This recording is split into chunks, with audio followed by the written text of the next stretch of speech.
Members of the committee investigating the January 6th attack on the Capitol say explosive new information will come to light during primetime public hearings tomorrow. We shall see. Robert Costa joins us now from Washington. Bob, good morning. Before we get into what might come to light at these hearings, talk to us a bit about what the committee is trying to accomplish. Good morning, Tony. The committee is trying to tell a story, and they have a challenge here. On one front, they want to update the American people and also jolt them about what actually happened on January 6, 2021, in terms of the attack on the Capitol, the brutal reality of the violence that day. On a second front, they're trying to bring some light on the legal and political crusade spearheaded by then-President Trump to try to overturn the 2020 election. And it's that latter point that's a little more complicated because it involves so many players. All right, we got 300 interviews, we've got 50 subpoenas, 35,000 pages of records they've gone through. It's a torrent of information. Do they have anything new in there?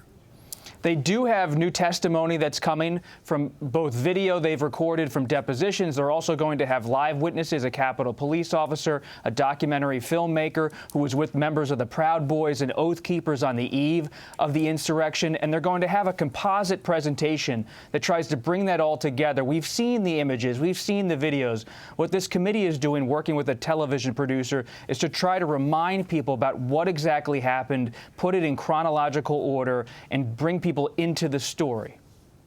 Tony mentioned 1,000 witnesses. Are you looking forward to anyone in particular to be watching for?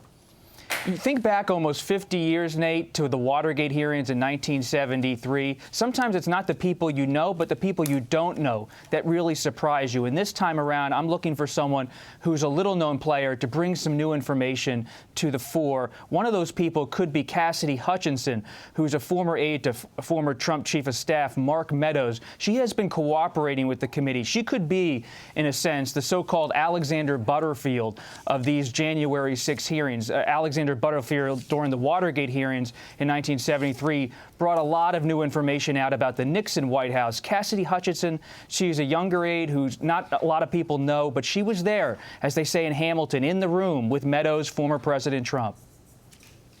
Well, Bob, thank you very much. And Nate, you're right. More than 1,000 witnesses. I lost track at 300. We'll see what they got in prime time. Bob, thank you again.